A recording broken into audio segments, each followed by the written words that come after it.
ക്രിസ്തുവിലുള്ള പ്രിയപ്പെട്ട സഹോദരി സഹോദരന്മാരെ, ദൈവവചനം പുറപ്പാടിൻ്റെ പുസ്തകത്തിനുള്ള വായന 11-ാം അധ്യായം 1 മുതൽ 10 വരെയുള്ള വാക്യങ്ങൾ. അവസാനത്തെ മഹാമാരി. കർത്താവ് മോശയോട് അരുളി ചെയ്തു, ഞാൻ ഫറവോയുടെയും ഈജിപ്തിൻ്റെയും മേൽ ഒരു മഹാമാരി കൂടി അയക്കും. അപ്പോൾ അവൻ നിങ്ങളെ പോകാൻ അനുവദിക്കും, അല്ല നിങ്ങളെ ബഹിഷ്കരിക്കുക തന്നെ ചെയ്യും. ഓരോ പുരുഷനും തൻ്റെ അയൽക്കാരനോടും ഓരോ സ്ത്രീയും തൻ്റെ അയൽക്കാരിയോടും സ്വർണവും വെള്ളിയും കൊണ്ടുള്ള ആഭരണങ്ങൾ ചോദിച്ചു വാങ്ങണമെന്ന് നീ ജനത്തോട് പറയണം. ഈജിപ്തുകാർ ഇസ്രായേൽക്കാരെ ബഹുമാനിക്കാൻ കർത്താവ് ഇടയാക്കി. ഫറവോയുടെ സേവകരും ജനങ്ങളും മോശയെ ഈജിപ്തിലെ ഓരോ മഹാപുരുഷനായി കരുതി. മോശ പറഞ്ഞു, കർത്താവ് അരുളി ചെയ്യുന്നു, ഞാൻ അർദ്ധരാത്രിയിൽ ഈജിപ്തിലൂടെ കടന്നു പോകും. സിംഹാസനത്തിലിരിക്കുന്ന ഫറവോ മുതൽ തിരിക്കല്ലിൽ ജോലി ചെയ്യുന്ന ദാസി വരെയുള്ള എല്ലാ ഈജിപ്തുകാരുടെയും ആദ്യജാതൻ മരിക്കും. കന്നുകാലികളുടെ കടിഞ്ഞൂലുകളും ചാകും. ഇതുവരെ കേട്ടിട്ടില്ലാത്തതും ഇനി കേൾക്കാനിടയില്ലാത്തതുമായ ഒരു വലിയ നിലവിളി ഈജിപ്തിൽ നിന്നുയരും. എന്നാൽ ഇസ്രായേൽക്കാർക്കോ അവരുടെ മൃഗങ്ങൾക്കോ എതിരെ ഒരു പട്ടി പോലും ശബ്ദിക്കുകയില്ല. ഈജിപ്തുകാർക്കും ഇസ്രായേൽക്കാർക്കും തമ്മിൽ കർത്താവ് ഭേദം കൽപ്പിക്കുന്നുവെന്ന് അങ്ങനെ നിങ്ങൾ മനസ്സിലാക്കും. അപ്പോൾ നിന്റെ ഈ സേവകരെല്ലാം എൻ്റെ മുമ്പിൽ സാഷ്ടാംഗം പ്രണമിച്ച് നിന്റെയും കൂടെയുള്ള ജനങ്ങളും പൊയ്ക്കൊള്ളുക എന്ന് പറയും. അപ്പോൾ ഞാൻ പുറപ്പെടും. മോശ ഉഗ്രകോപത്തോടെ ഫറവോയുടെ മുമ്പിൽ നിന്ന് ഇറങ്ങിപ്പോയി.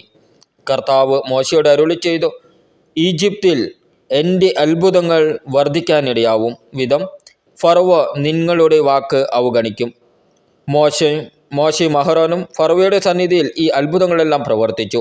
എന്നാൽ കർത്താവ് ഫറവോയുടെ ഹൃദയം കഠിനമാക്കിയതിനാൽ അവൻ ഇസ്രായേൽക്കാരെ തൻ്റെ രാജ്യത്തിൽ നിന്ന് വിട്ടയച്ചില്ല. പുറപ്പാടിൻ്റെ പുസ്തകത്തിനുള്ള വായന 12-ാം അധ്യായം 1 മുതൽ 51 വരെയുള്ള വാക്യങ്ങൾ. പെസഹ ആചരിക്കുക. കർത്താവ് ഈജിപ്തിൽ വെച്ച് മോശയോടും അഹരോനോടും അരുളി ചെയ്തു, ഈ മാസം നിങ്ങൾക്ക് വർഷത്തിൻ്റെ ആദ്യ മാസമായിരിക്കണം. ഇസ്രായേൽ സമൂഹത്തോട് മുഴുവൻ പറയുവിൻ, ഈ മാസം 10-ാം ദിവസം ഓരോ കുടുംബത്തലവനും ഓരോ ആട്ടിൻകുട്ടിയെ കരുതി വയ്ക്കണം. ഒരു വീടിന് ഒരാട്ടിൻകുട്ടി വീതം. ഏതെങ്കിലും കുടുംബം ഒരാട്ടിൻകുട്ടിയെ മുഴുവൻ ഭക്ഷിക്കാൻ മാത്രം വലുതല്ലെങ്കിൽ ആളുകളുടെ എണ്ണം നോക്കി അയൽ കുടുംബത്തെയും പങ്കുചേർക്കട്ടെ. ഭക്ഷിക്കാനുള്ള കഴിവ് പരിഗണിച്ചു വേണം ഒരാടിനു വേണ്ട ആളുകളുടെ എണ്ണം നിശ്ചയിക്കാൻ. കോലാടുകളിൽ നിന്നോ ചെമ്പരിയാടുകളിൽ നിന്നോ ആട്ടിൻകുട്ടിയെ തിരഞ്ഞെടുത്തു കൊള്ളുക. എന്നാൽ അത് 1 വയസ്സുള്ളതും ഊനമറ്റതുമായ മുട്ടാടായിരിക്കണം. ഈ മാസം 14-ാം ദിവസം വരെ അതിനെ സൂക്ഷിക്കണം.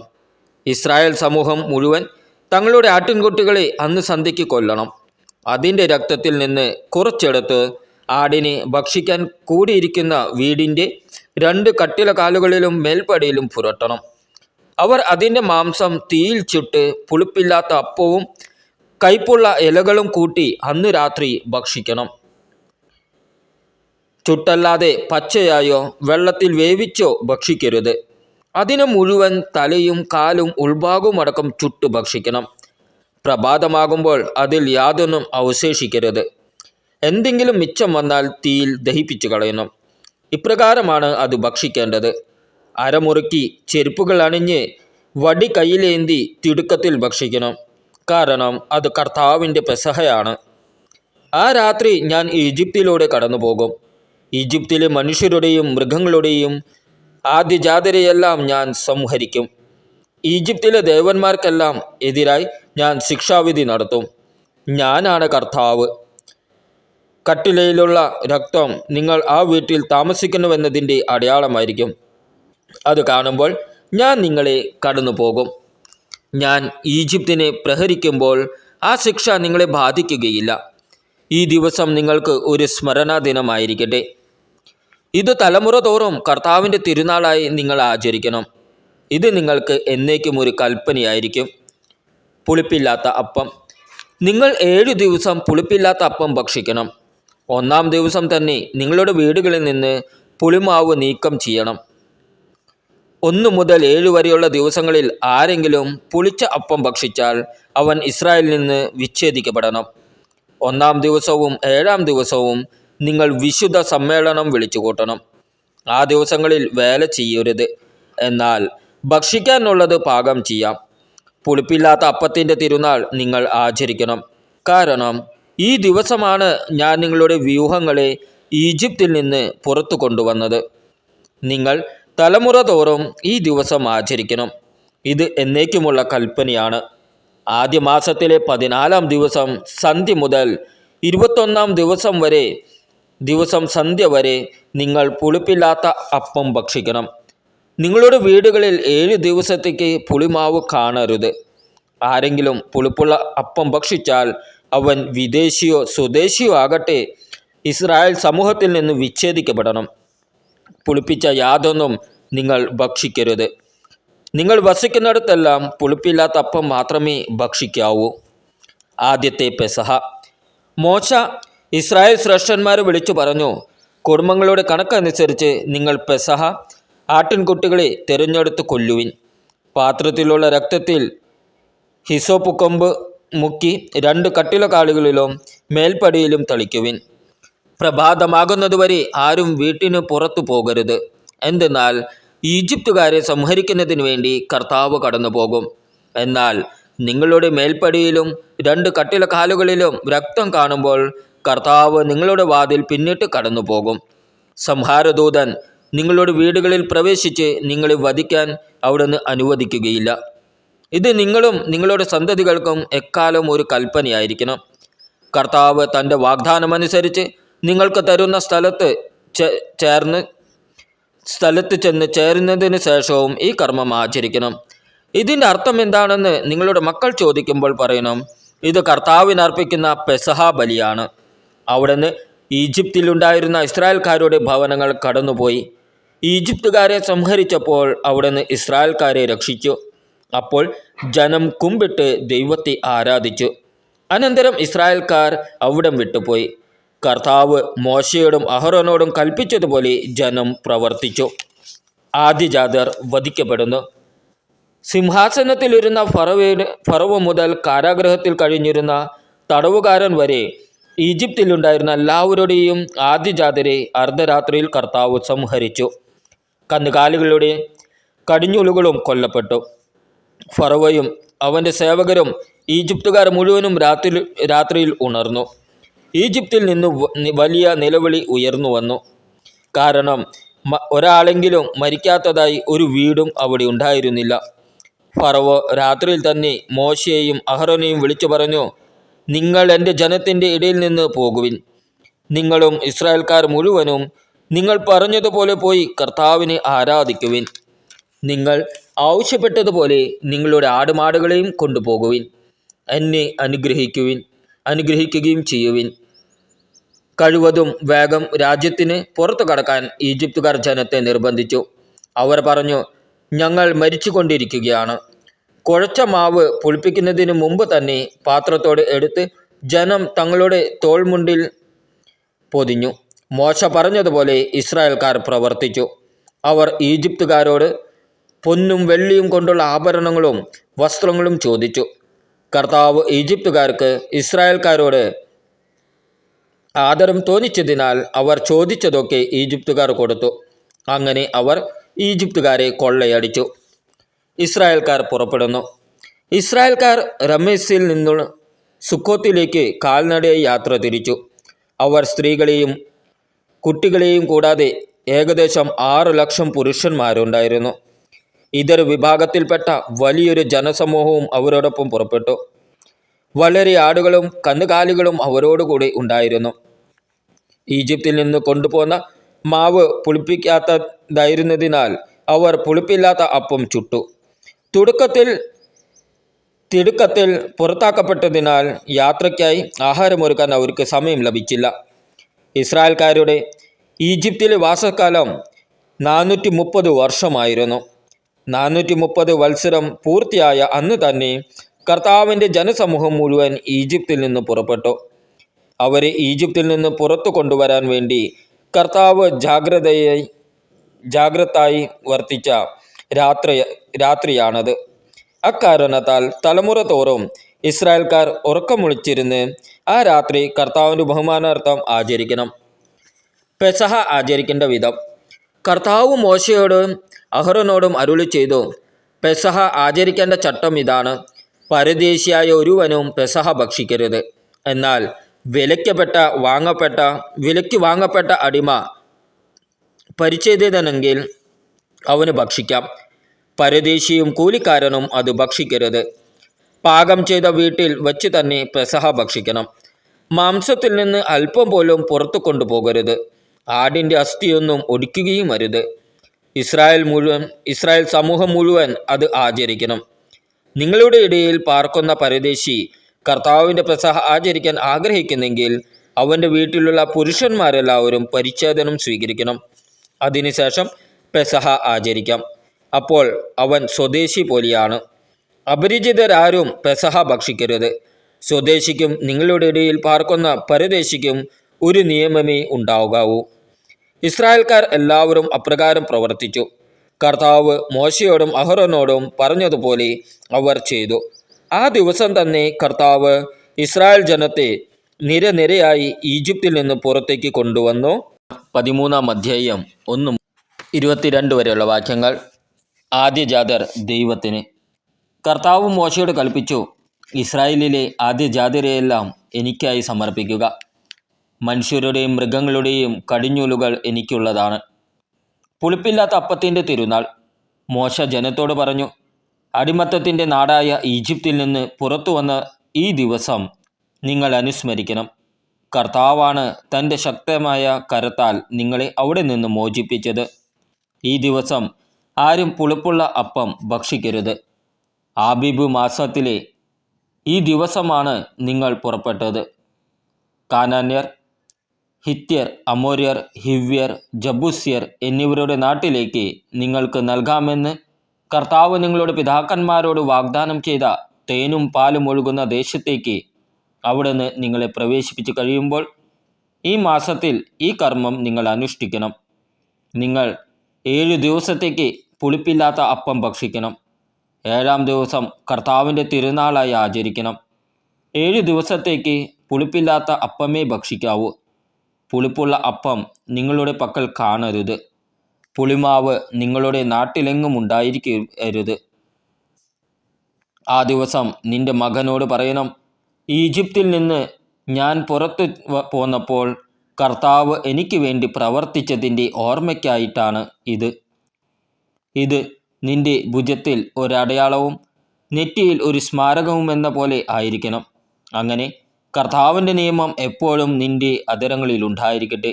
എന്തെന്നാൽ ശക്തമായ കരത്താലാണ് കർത്താവ് നിങ്ങളെ ഈജിപ്തിൽ നിന്ന് മോചിപ്പിച്ചത്. വർഷം തോറും നിശ്ചിത സമയത്ത് ഇത് ആചരിക്കണം. ആദ്യജാതരുടെ സമർപ്പണം. നിങ്ങളോടും നിങ്ങളുടെ പിതാക്കന്മാരോടും വാഗ്ദാനം ചെയ്തതുപോലെ കർത്താവ് നിങ്ങളെ കാനാൻ ദേശത്ത് പ്രവേശിപ്പിക്കുകയും അവിടം നിങ്ങൾക്ക് നൽകുകയും ചെയ്യുമ്പോൾ നിങ്ങളുടെ എല്ലാ ആദ്യജാതരെയും കർത്താവിന് സമർപ്പിക്കണം. മൃഗങ്ങളുടെ കടിഞ്ഞൂലുകളിലും ആൺകുട്ടികൾ കർത്താവിനുള്ളവയായിരിക്കും. എന്നാൽ ഒരു ആട്ടിൻകുട്ടിയെ പകരം കൊടുത്ത് കഴുതയുടെ കടിഞ്ഞൂലിനെ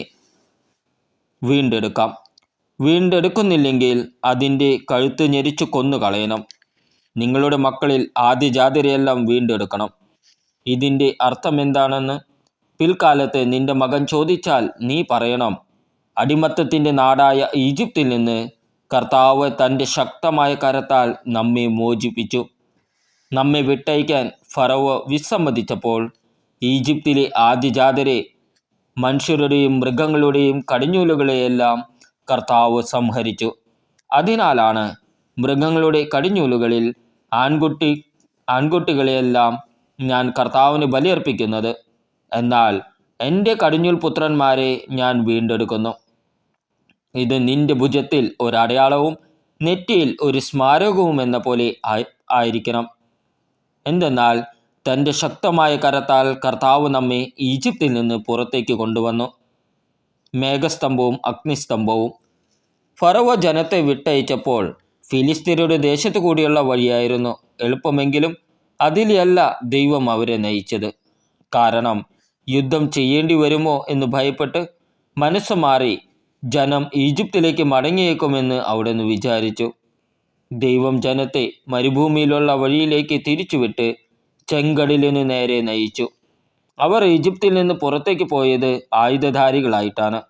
ജോസഫ് ഇസ്രായേൽക്കാരെ കൊണ്ട് സത്യം ചെയ്യിച്ചിരുന്നതനുസരിച്ച് മോശ ജോസഫിൻ്റെ അസ്ഥികളും കൂടെ കൊണ്ടുപോയി. ജോസഫ് അവരോട് പറഞ്ഞിരുന്നു, ദൈവം തീർച്ചയായും നിങ്ങളെ സന്ദർശിക്കും. അപ്പോൾ എൻ്റെ അസ്ഥികൾ ഇവിടെ നിന്ന് നിങ്ങളുടെ കൂടെ കൊണ്ടുപോകണം. അവർ സുക്കോത്തിൽ നിന്ന് മുൻപോട്ട് നീങ്ങി മരുഭൂമിയുടെ അരികിലുള്ള എത്താമിൽ കൂടാരമടിച്ചു. അവർക്ക് രാവും പകലും യാത്ര ചെയ്യാനാവും വിധം പകൽ വഴി കാട്ടാൻ ഒരു മേഘസ്തംഭത്തിലും രാത്രിയിൽ പ്രകാശം നൽകാൻ ഒരു അഗ്നിസ്തംഭത്തിലും കർത്താവ് അവർക്ക് മുമ്പേ പോയിരുന്നു. പകൽ മേഘസ്തംഭമോ രാത്രി അഗ്നിസ്തംഭമോ അവരുടെ മുമ്പിൽ നിന്നും മാറിയില്ല.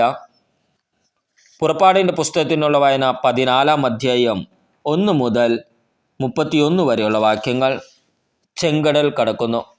കർത്താവ് മോശയോട് അരുളി ചെയ്തു, ഇസ്രായേൽക്കാരോട് പറയുക, നിങ്ങൾ പിന്തിരിഞ്ഞ് പിഹഹിത്തോറിന് പിമ്പിൽ മിഗ്ദോലിനും കടലിനും മധ്യേ ബാൽസെഫോൻ്റെ എതിർവശത്ത് പാളയമടിക്കുവിൻ. കർത്താവ് മോശയോട് അരുളി ചെയ്തു, ഇസ്രായേൽക്കാരോട് പറയുക, നിങ്ങൾ പിന്തിരിഞ്ഞ് പിഹഹിരോത്തിന് മുമ്പിൽ മിഗ്ദോലിനും കടലിനും മധ്യേ ബാൽസെഫോൻ്റെ എതിർവശത്ത് പാളയമടിക്കുവിൻ. പാളയമടിക്കുന്നത് കടലിന് അടുത്തായിരിക്കണം. അപ്പോൾ ഫറവോ ഇസ്രായേൽക്കാരെ കുറിച്ച് പറയും, അവർ ഇതാ നാട്ടിൽ അലഞ്ഞു തിരിയുന്നു, മരുഭൂമി അവരെ കുടുക്കിയിലാക്കിയിരിക്കുന്നു. ഇസ്രായേൽക്കാരെ അനുധാവനം ചെയ്യത്തക്ക വിധം ഫറവോയെ ഞാൻ കഠിനചിത്തനാക്കും. ഫറവോയുടെയും അവൻ്റെ സൈന്യങ്ങളുടെയും മേൽ ഞാൻ മഹത്വം വരിക്കും. ഞാനാണ് കർത്താവ് എന്ന് അപ്പോൾ ഈജിപ്തുകാർ മനസ്സിലാക്കും. കർത്താവ് പറഞ്ഞതുപോലെ ഇസ്രായേൽക്കാർ പ്രവർത്തിച്ചു. ഇസ്രായേൽക്കാർ പോയ വിവരം ഈജിപ്ത് രാജാവ് അറിഞ്ഞപ്പോൾ അവനും സേവകർക്കും അവരോടുണ്ടായിരുന്ന മനോഭാവം മാറി. അവർ പറഞ്ഞു, നാം എന്താണ് ചെയ്തത്? നമ്മുടെ അടിമകളായ ഇസ്രായേൽക്കാരെ വിട്ടയച്ചിരിക്കുന്നു. ഫറവോ തൻ്റെ രഥമൊരുക്കി സൈനികരെ സജ്ജമാക്കി. ഏറ്റവും മികച്ച 600 രഥങ്ങളും ഈജിപ്തിലെ മറ്റെല്ലാ രഥങ്ങളും അവയുടെ നായകന്മാരെയും അവൻ കൂടെ കൊണ്ടുപോയി. ഈജിപ്തിലെ രാജാവായ ഫറവോയെ കർത്താവ് കഠിനചിത്തനാക്കി. ധൈര്യപൂർവ്വം മുന്നോട്ട് പോയിക്കൊണ്ടിരുന്ന ഇസ്രായേൽക്കാരെ ഈജിപ്തുകാർ പിന്തുടർന്നു. ഫറവോയുടെ തേരുകളും കുതിരകളും കുതിരപ്പടയാളികളും സൈന്യം മുഴുവനും കടൽ തീരത്ത് പിഹഹിരോത്തിന് അരികെ ബാൽസെഫോത്തിൻ്റെ എതിർവശത്ത് പാളയമടിച്ച ഇസ്രായേൽക്കാരുടെ സമീപം എത്തിച്ചേർന്നു. ഫറവോ സമീപിച്ചു കൊണ്ടിരുന്നപ്പോൾ ഇസ്രായേൽ ജനം കണ്ണുകളുയർത്തി നോക്കി.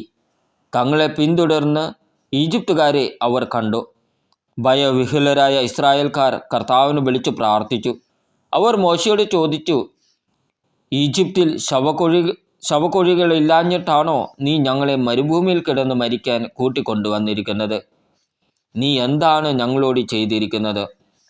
ഈജിപ്തിൽ നിന്ന് എന്തിനാണ് ഞങ്ങളെ പുറത്തു കൊണ്ടുവന്നത്? ഞങ്ങളെ തനിയെ വിട്ടേക്കൂ. ഞങ്ങൾ ഈജിപ്തുകാർക്ക് വേല ചെയ്ത് കഴിഞ്ഞുകൊള്ളാം എന്ന് ഈജിപ്തിൽ വച്ച് ഞങ്ങൾ നിന്നോട് പറഞ്ഞതല്ലേ? ഈജിപ്തുകാർക്ക് അടിമ വേല ചെയ്യുകയായിരുന്നു മരുഭൂമിയിൽ കിടന്ന് മരിക്കുന്നതിനേക്കാൾ മെച്ചം. മോശ ജനത്തോട് പറഞ്ഞു, നിങ്ങൾ ഭയപ്പെടാതെ ഉറച്ചു നിൽക്കുവിൻ.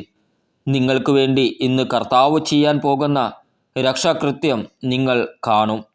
ഇന്ന് കണ്ട ഈജിപ്തുകാരെ ഇനിമേൽ നിങ്ങൾ കാണുകയില്ല. കർത്താവ് നിങ്ങൾക്ക് വേണ്ടി യുദ്ധം ചെയ്തുകൊള്ളും. നിങ്ങൾ ശാന്തരായിരുന്നാൽ മതി. കർത്താവ് മോശയോട് പറഞ്ഞു, നീ എന്തിനെന്നെ വിളിച്ച് കരയുന്നു? മുമ്പോട്ട് പോകാൻ ഇസ്രായേൽക്കാരോട് പറയുക. നിന്റെ വടി കയ്യിലെടുത്ത് കടലിനു മീതെ നീട്ടി അതിനെ വിഭജിക്കുക. ഇസ്രായേൽക്കാർ കടലിന് നടുവേ വരണ്ട നിലത്തിലൂടെ കടന്നു പോകട്ടെ. ഞാൻ ഈജിപ്തുകാരെ കഠിനചിത്തരാക്കും. അവർ നിങ്ങളെ പിന്തുടരും. ഞാൻ ഫറവോയുടെയും അവൻ്റെ സൈന്യങ്ങളുടെയും തേരുകളുടെയും കുതിര പടയാളികളുടെയും മേൽ മഹത്വം നേടും. ഫറവോയുടെയും അവൻ്റെ രഥങ്ങളുടെയും അശ്വസേനയുടെയും മേൽ ഞാൻ മഹത്വം വരിക്കുമ്പോൾ ഞാനാണ് കർത്താവെന്ന് ഈജിപ്തുകാർ മനസ്സിലാക്കും. ഇസ്രായേൽ ജനത്തിൻ്റെ മുമ്പേ പോയിക്കൊണ്ടിരുന്ന ദൈവദൂതൻ അവിടെ നിന്ന് മാറി അവരുടെ പിൻപേ പോകാൻ തുടങ്ങി. മേഘസ്തംഭവും മുമ്പിൽ നിന്ന് മാറി പിമ്പിൽ വന്നു നിന്നു. അത് ഈജിപ്തുകാരുടെയും ഇസ്രായേൽക്കാരുടെയും പാളയങ്ങൾക്കിടയിൽ വന്നു നിന്നു. മേഘം ഇരുട്ട് നിറഞ്ഞതായിരുന്നു. അതിനാൽ ഒരു കൂട്ടർക്ക് മറ്റവരെ സമീപിക്കാനാവാതെ രാത്രി കഴിഞ്ഞു. മോശ കടലിനു മീതെ കൈനീട്ടി. കർത്താവ് രാത്രി മുഴുവൻ ശക്തമായ ഒരു കിഴക്കൻ കാറ്റയച്ച് കടലിനെ പിറകോട്ട് മാറ്റി. കടൽ വരണ്ട ഭൂമിയാക്കി. വെള്ളം വിഭജിക്കപ്പെട്ടു. ഇസ്രായേൽക്കാർ കടലിന് നടുവെ ഉണങ്ങിയ മണ്ണിലൂടെ നടന്നു. അവരുടെ വലത്തും ഇടത്തും വെള്ളം മതിൽ പോലെ നിന്നു. ഈജിപ്തുകാർ ഫറവോയുടെ കുതിരകളും കുതിരപ്പടയാളികളും തേരുകളുമെല്ലാം അവരെ പിന്തുടർന്ന് കടലിൻ്റെ നടുവിലേക്ക് നീങ്ങി. രാത്രിയുടെ അന്ത്യയാമത്തിൽ കർത്താവ് അഗ്നിയുടെയും മേഘത്തിൻ്റെയും സ്തംഭത്തിൽ നിന്ന് ഈജിപ്തുകാരുടെ സൈന്യത്തെ നോക്കി അവരെ പരിഭ്രാന്തരാക്കി. അവിടുന്ന് രഥചക്രങ്ങൾ തടസ്സപ്പെടുത്തി. തന്മൂലം ഗതി ദുഷ്കരമായി. അപ്പോൾ ഈജിപ്തുകാർ പറഞ്ഞു, ഇസ്രായേൽക്കാരിൽ നിന്ന് നമുക്ക് ഓടി രക്ഷപ്പെടാം. കർത്താവ് അവർക്ക് വേണ്ടി ഈജിപ്തിനെതിരെ യുദ്ധം ചെയ്യുന്നു. അപ്പോൾ കർത്താവ് മോശയോട് പറഞ്ഞു, നിന്റെ കരം കടലിനു മീതെ നീട്ടുക. വെള്ളം മടങ്ങി വന്ന് ഈജിപ്തുകാരെയും അവരുടെ തേരുകളെയും കുതിരപ്പടയാളികളെയും മൂടട്ടെ. മോശ കടലിനു മീതെ കൈനീട്ടി. പ്രഭാതമായപ്പോഴേക്ക് കടൽ പൂർവ്വസ്ഥിതിയായി. ഈജിപ്തുകാർ തിരിഞ്ഞോടിയത് അതിനു മധ്യത്തിലേക്കാണ്. അങ്ങനെ കർത്താവ് ഈജിപ്തുകാരെ നടുക്കടലിൽ ആഴ്ത്തി. ഇസ്രായേൽക്കാരെ പിന്തുടർന്ന് കടലിലിറങ്ങിയ തേരുകളെയും കുതിരപ്പടയാളികളെയും ഫറവോയുടെ സൈന്യം മുഴുവനെയും കടൽ വെള്ളം മൂടിക്കളഞ്ഞു. അവരിൽ ആരും അവശേഷിച്ചില്ല. എന്നാൽ ഇസ്രായേൽക്കാർ കടലിന് നടുവെ വരണ്ട ഭൂമിയിലൂടെ നടന്നുപോയി. അവരുടെ വലത്തും ഇടത്തും വെള്ളം മതിൽ പോലെ നിലകൊണ്ടു. അങ്ങനെ ആ ദിവസം കർത്താവ് ഇസ്രായേൽക്കാരെ ഈജിപ്തുകാരിൽ നിന്ന് രക്ഷിച്ചു. ഈജിപ്തുകാർ കടൽ തീരത്ത് മരിച്ചു കിടക്കുന്നത് ഇസ്രായേൽക്കാർ കണ്ടു. കർത്താവ് ഈജിപ്തുകാർക്കെതിരെ ഉയർത്തിയ ശക്തമായ കരം ഇസ്രായേൽക്കാർ കണ്ടു. ജനം കർത്താവിന് ഭയപ്പെട്ടു. കർത്താവിനെയും അവിടുത്തെ ദാസനായ മോശയെയും വിശ്വസിക്കുകയും ചെയ്തു. പുറപ്പാടിൻ്റെ പുസ്തകത്തിനുള്ള വായന 15-ാം അധ്യായം 1 മുതൽ 27 വരെയുള്ള വാക്യങ്ങൾ. മോശയുടെ കീർത്തനം. മോശയും ഇസ്രായേൽക്കാരും കർത്താവിനെ സ്തുതിച്ചുകൊണ്ട് ഈ ഗാനം ആലപിച്ചു. കർത്താവിനെ ഞാൻ പാടി സ്തുതിക്കും, എന്തെന്നാൽ അവിടുന്ന് മഹത്വപൂർണമായ വിജയം നേടിയിരിക്കുന്നു. കുതിരയെയും കുതിരക്കാരനെയും അവിടുന്ന് കടലിൽ എറിഞ്ഞു. കർത്താവ് എൻ്റെ ശക്തിയും സംരക്ഷകനുമാകുന്നു. അവിടുന്ന് എനിക്ക് രക്ഷയെ ഭവിച്ചിരിക്കുന്നു. അവിടുന്നാണ് എൻ്റെ ദൈവം, ഞാൻ അവിടുത്തെ സ്തുതിക്കും. അവിടുന്നാണ് എൻ്റെ പിതാവിൻ്റെ ദൈവം, ഞാൻ അവിടുത്തെ കീർത്തിക്കും. കർത്താവ് യോദ്ധാവാകുന്നു. കർത്താവ് എന്നാകുന്നു അവിടുത്തെ നാമം. ഫറവോയുടെ രഥങ്ങളെയും സൈന്യത്തെയും അവിടുന്ന് കടലിൽ ആഴ്ത്തി. അവൻ്റെ ധീരരായ സൈന്യാധിപർ ചെങ്കടലിൽ മുങ്ങി മരിച്ചു. ആഴമേറിയ ജലം അവരെ മൂടി. അഗാധത്തിലേക്ക് കല്ല് പോലെ അവർ താണു. കർത്താവെ, അങ്ങയുടെ വലത്ത് കൈ ശക്തിയാൽ മഹത്വമാർന്നിരിക്കുന്നു. കർത്താവെ, അങ്ങയുടെ വലത്ത് കൈ ശത്രുവിനെ ചിതറിച്ചിരിക്കുന്നു. അനന്തമഹിമയാൽ അങ്ങ് എതിരാളികളെ തകർക്കുന്നു.